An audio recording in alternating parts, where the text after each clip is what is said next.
Thank you. So first off, I need to switch back to slide 1 here. It's okay, it gives them the preview of what's coming up. So, welcome everybody. My name is Brian. I am the director of the Robotics and Automation Lab at Wichita State University at the National Institute for Aviation Research. And NIAR, as some of you may know from the aerospace industries, is basically a place where industry will come to test and validate aircraft components, aircraft parts, but we also do so much more than that. So we've expanded into a lot of automotive applications and a lot of other types of applications. So, with that said, NIAR is essentially a building or a department within Wichita State University. So we are under the Wichita State University umbrella, and we do have a number of locations, both on the main campus and at several sites around the Wichita area. So everything we have is focused in Wichita and in that region. Now, NIAR itself is comprised of a bunch of different labs where we have things from additive manufacturing to coatings to composites to non-destructive testing to virtual, it just goes on and on and on, and this is just a small subset of it. But I am here to discuss with you the most important of these, the robotics lab, where we do a little metrology too. So in any case, robotics. You say, okay, robotics and metrology. What are we going to do with robotics and metrology? Well, where can I go with robots and metrology applications? Metrology applications are typically a human-driven application. Well, yes, but robotics can play a very major role in helping and automating a lot of your metrology applications in the way of doing things such as CMM tending. So you're doing very high-rate production work. Well, a robot can tend to that CMM. A robot can basically load and unload that CMM very quickly and very easily for you, whether it be large monument parts or very small parts. So that robot can come in and manage that. That robot can also make the decision based on the CMM on where to put that part when it's done. Is it a good part or is it a bad part? So you can get these go, no-go outputs from your CMM that then tell it where to place it. Put it in the good pile, put it in the bad pile, or put it in the suspect pile, right? And then, of course, robots and CMM, for that matter, can also control your pneumatics or electric fixtures if you need to. So not only can it load the part, it can clamp the part, it can then run the program or tell it to run the program and basically automate that full process. So now no longer do you have to have somebody standing there loading and unloading, clamping and unclamping your parts off your CMM. That robot can take care of all of that.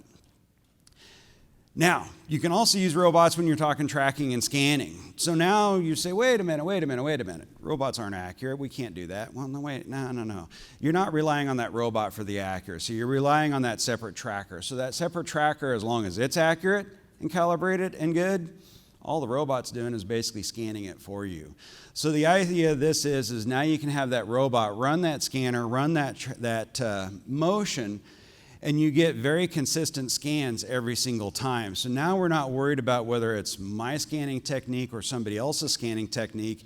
It's doing the exact same motion every single time as it scans that part.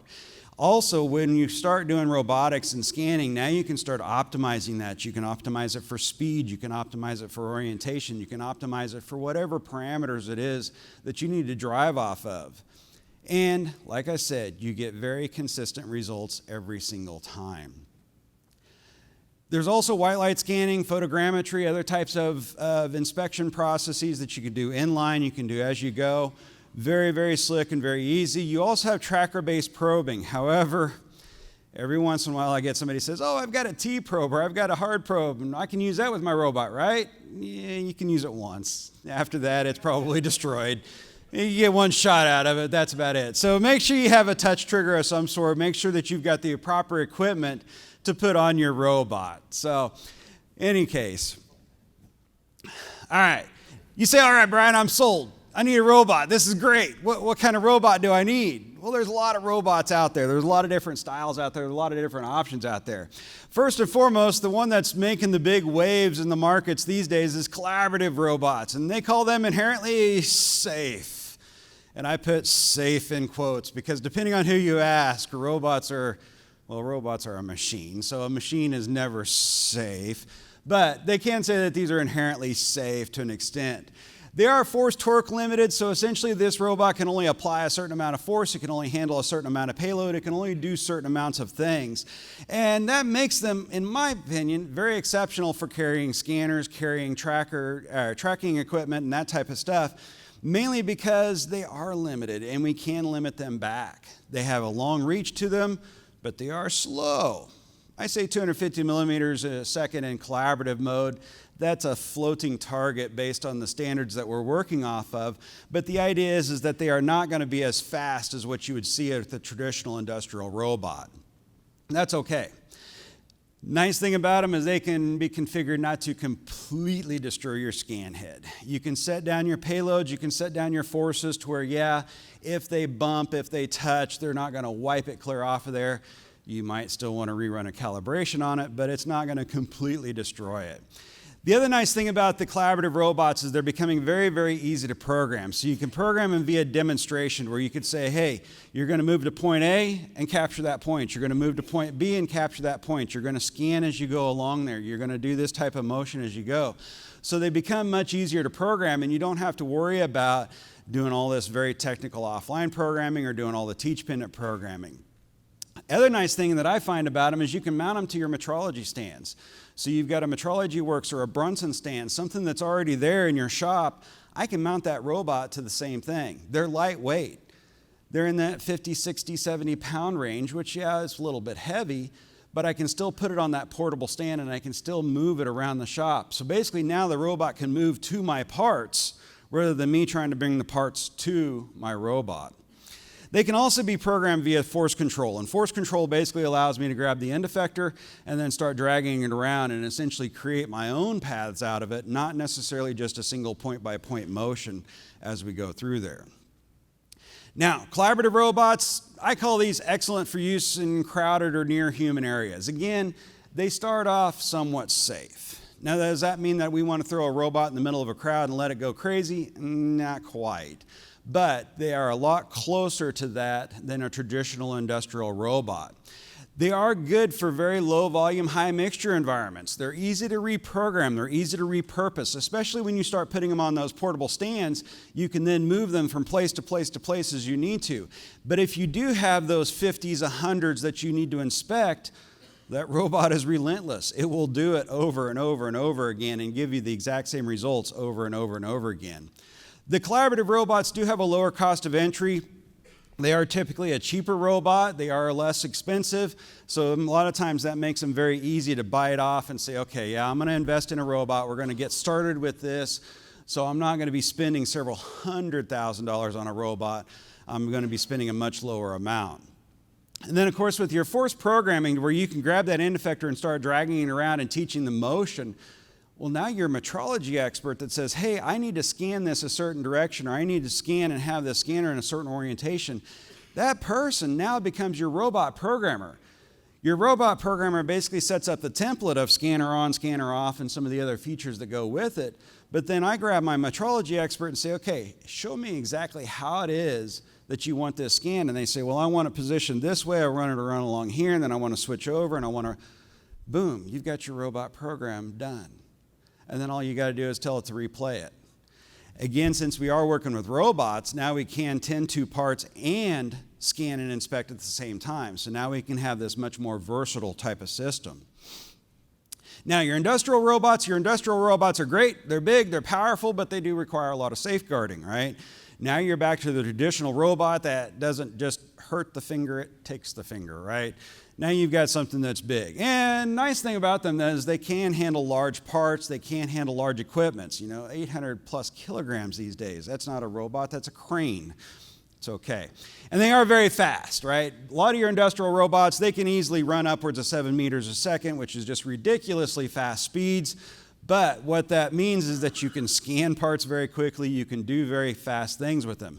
However, that does mean that it will completely annihilate that tracker or that scanner that you're working with, and it won't even think twice about it. It's not even a concern for it. So you do have that to worry about. Now, these guys are programmed via offline or teach modes. You can do some force control programming with it. A lot of people get really nervous when you're dealing with the big robots and telling it, hey, just go in there and grab it and drag it around and it'll do it. And it's like, I don't think so. All right, and then again, a lot of times these are a monument installation. The robots themselves are very heavy, they're very big. When you start getting into the longer reaches, it's not something that you're going to pick up and just move to the part. That part's going to have to come to the robot. All right, so that's all fine and good. Now, your industrial robots, high rate productions, inline production, very good choices for that. Very good choices if you want to do a lot of part tending or something like that and have essentially a dedicated part tending cell where you're going to tend to a CMM or you're going to tend to some large parts. Again, heavy parts are going to require heavy robots. They're going to require a big area and a big thing.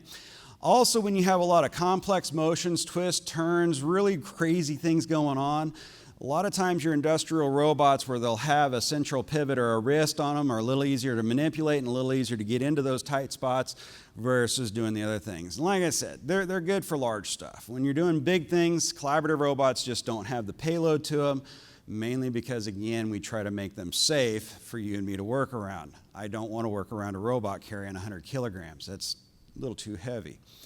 All right, and then don't forget there's other types of robots. Yes, I'm showing you all these 6-axis manipulators, but there's a lot of other types of robots that we have out there. We could even consider our CMM a robot of some sort if we wanted to.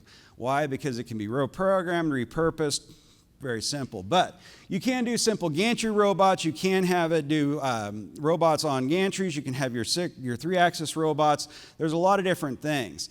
These types of robots can handle very long parts. If they are on gantries, these robots can be for very simple parts. These robots can be for very unique parts. Basically, if you do have a high volume production of a specific type of part, it doesn't hurt to set up and make a robot that handles just that type of part, right?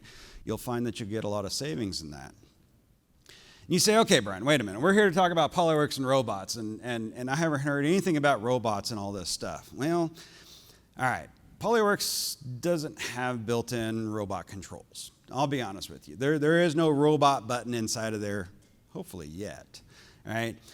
So what do we have to do? Well, either A, oftentimes our vendors are going to have some sort of control interface for us. So you have things like the Hexagon automation box where I can come in and they have already pre-built a macro for me that I can then send in and out I/O and control my robot through that. So those things do exist. However, maybe I want to control my own stuff. Well, that's where your SDKs, your plugins, and things like that all come in, and now I can do whatever type of communication that I want with my robot. Now, I'm following two great speakers that used a lot of SDK to build a lot of applications. This is along the same lines, except generally most of my stuff happens in the background where I'm essentially sending I/O or I'm sending just TCP commands back to my robots to say, hey, play, stop, go, wait, those types of things. Now, when you're utilizing your plugin or your SDK, now you can start accessing your robot SDKs. So now that we've gone into this techie geek world of programming and coding and all this wonderful things like that, my robots will a lot of times have their own SDKs and PC interfaces that I can then start talking to them directly and say, okay, I'm going to pull up this information, I'm going to run this plan, I'm going to tell you when to scan, when to stop, when to do all these other types of functions. ABB, FNUC, there's a number of them out there. Basically, you just got to tell them, hey, I'm going to be programming against this, and you get the right type of thing. And this allows you to have that direct communication to the robot so that you can do a lot of advanced features with it. If you have something that you need it to run slower, if you need to run slower just because, you can do that faster, everything else. These will also communicate via TCP, so essentially they're just Ethernet-based communications. And that way you can send basic commands, you can send basic information, you can send all that other stuff, right? So very slick and very easy to work with.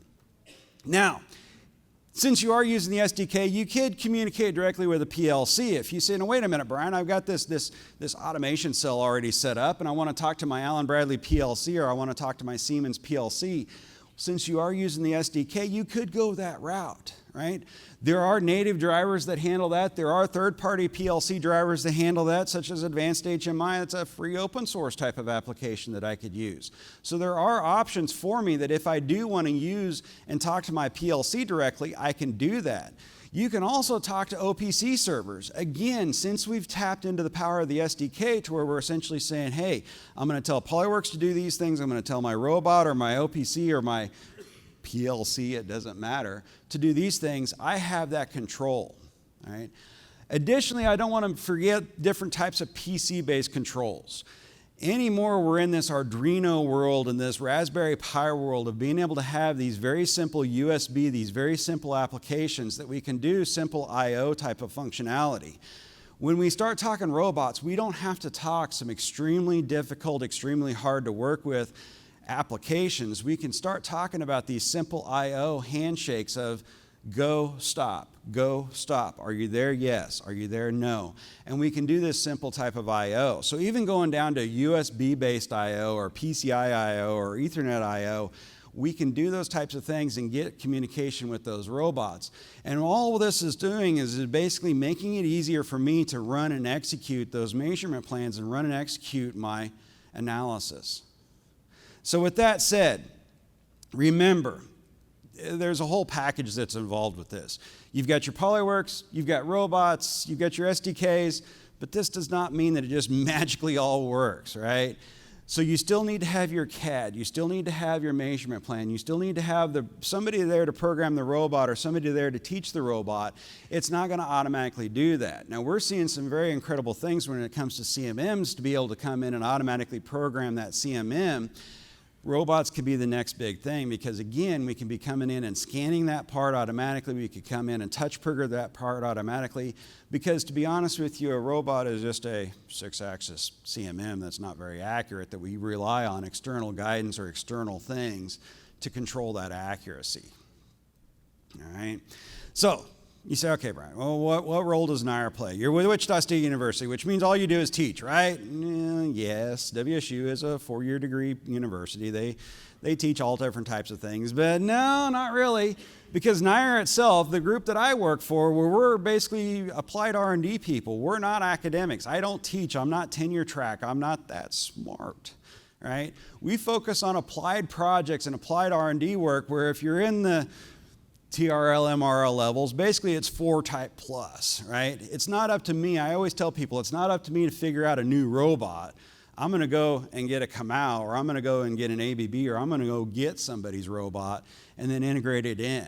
I'm not going to come up with a new tracking system or a new laser system. I'm going to go find one and integrate it in. So NIR is applied R&D through full integration implementation. Basically, it's research, it's tech transfer, it's development, it's training, it's all those types of things. In the robotics group specifically, we provide a lot of proof of concepts, a lot of product development, process development, which is always the big one, applied learning, integration, implementation, training, and we do that for a whole host of people using a whole host of equipment, right? So whether it's an ABB or whether it's a Fanuc or whether it's a KUKA robot, whether it's a smaller machine shop, whether it's a major corporation, it goes across the board, right? So we do that for a lot of them. Now, we do utilize a lot of students for our industry projects because I mentioned that applied learning thing. That's kind of a thing that WSU has coined really big.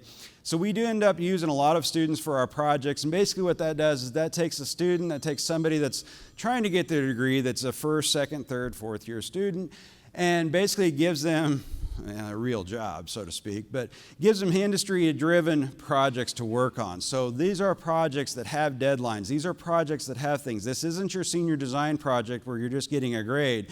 You're getting money. You're earning money while you're going to school, right?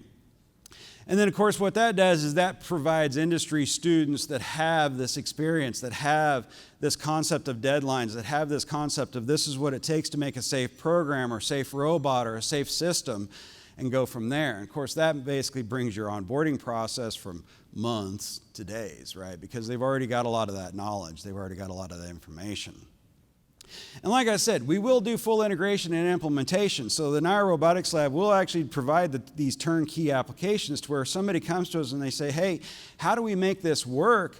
And we'll say, okay, well, we can take Polyworks, we can build up the SDK, we can do all this, put it together, and then send it out. And again, we focus mostly on the collaborative robots, mobile robots, and then the manufacturing and inspecting world. Why do we use inspection, or why do we do a lot of inspection stuff? It's a quick win. It's very quick and easy because robots are very easy to work with when it comes to inspecting. Now, obviously, since we work with a lot of different companies, we've got a lot of things that, unfortunately, we can't talk about. But we do have a number of what we call public use cases that we've worked on, where we've taken things and we've said, okay, we're going to take this large wing or this business jet size wing, and we're going to come in and we're going to do some inspection on it. We're going to show a customer, basically how can we take an older scanner or an older tracker, a 901, using the T-scan, using the automation box, putting all this together, and then using Polyworks to pull in that data and display that data. How can we do that? We know can it be done? One, yes, obviously it can be done, but then what does it take to do that, and can we do that in a very quick and very efficient manner? So the idea was, again, we grabbed a wing actually from our full-scale structural test facility to where we can come in and scan this thing, use the AIC box, or that automation interface box, to send digital I/O to and from that robot, and use the SDK to communicate to all that and combine all that together. Going from there, we can come in and say, okay, hey, let's go to another route. Let's go that collaborative robot route. Let's put a collaborative robot on a linear rail to where now I've got to have an application talk to not only the robot, but talk to the robot and the linear rail to drive it, because most collaborative robots don't have linear rail controls built into them directly. And then let's come in and scan an extrusion screw. And oh, by the way, this extrusion screw can be anywhere from a couple of feet to 20, 30 feet in length.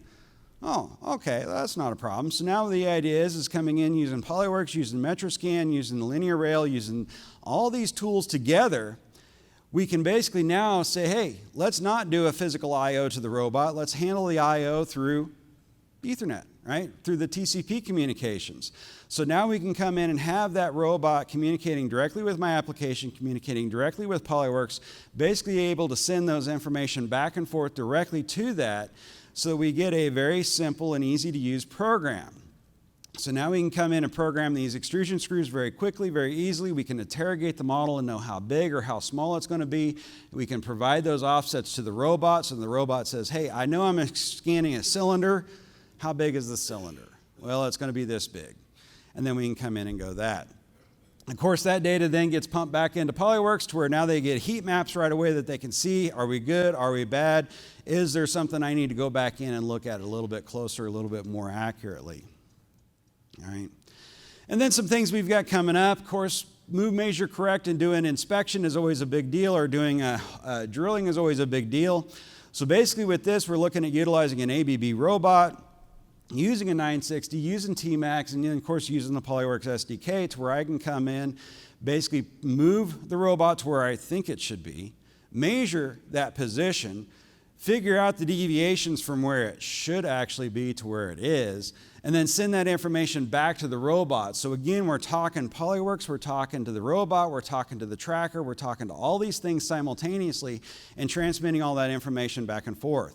The idea of this, because we can use this for assembly purposes, we can use this for drilling purposes, now we can use this for a lot of different things. All right. So the goal of this obviously is to drive that robot to an accurate position, use the tracking equipment and using Polyworks to integrate them together so that I do get accurate positioning on my robots. Also talking about hole extraction and the digital twin creation. So digital twins has always become, or has become, a very big topic of, I've built a part, or I've built an aircraft, or I've built a thing, whatever it might be. Now I need to generate a digital copy of what it actually is. And you say, oh, well, that's easy. Just pull up the engineering drawings, right? Yeah, close. Anybody in the manufacturing world knows that there's always a little bit of tolerances and there's always a little bit of changes. So what are we doing? We're trying to help say, how can we automate this and how can we do this primarily for hole features? So when I have a hole feature of an existing part or a hole feature of a worn part, a broken part, something like that, one of the things that we're doing is we're saying, all right, we're going to again use an ABB robot. I have a lot of ABB robots, but we're going to use an ABB robot. We're going to use that 960. We're going to use that T-scan. And then we're going to also use a T-face and a Cognex vision camera. Combine all that with Polyworks and the SDK, and what do I get? Well, I'm going to basically start building a solution that I can come in, measure the position of the camera, measure the hole locations with the camera, and then feed all that data back into Polyworks. And you say, wait a minute, when did Cognex start working with Polyworks? Well, it doesn't, but it does work with the SDKs, right?